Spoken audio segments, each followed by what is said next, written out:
The story of Chris and Cliff. Chris and Cliff met in the United States Navy 20 years ago on board the USS LaSalle in Gaeta, Italy. It was Chris's first tour of duty and Cliff's last. They became best friends quite quickly, sharing many of the same interests. This led to Chris inviting Cliff to live with him after Cliff had retired from the Navy. Cliff enthusiastically accepted, for he was eager for adventure. Therefore, Cliff moved back to Norfolk, Virginia, where Chris was serving aboard Cliff's first ship, the USS Dwight D. Eisenhower. Thus, they became stalwart roommates, which continues to this very day.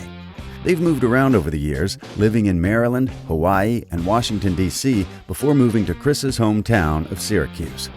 A few years after moving to their beloved Syracusa, Chris and Cliff began their literary legacy in June 2017, manifested by imagining a unique multiversal tale of epic proportions.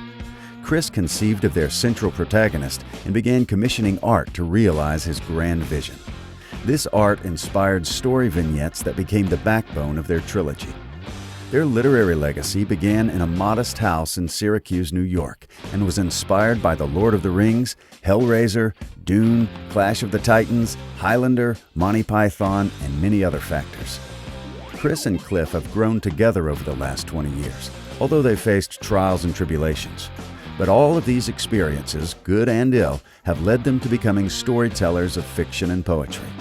Chris continuously bolsters Cliff with resolute purpose as Cliff performs his given duties. They've written many wondrous tales, such as Church of the Fetishist, The Omega Edition, Bucksburg, The Adventures of Willie and Friends, and The Conclave of the Cliffords, amongst many others.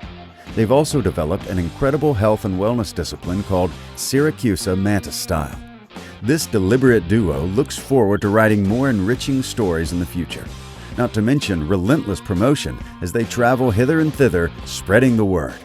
Indeed, Chris and Cliff are truly resilient Syracusans, now and forevermore.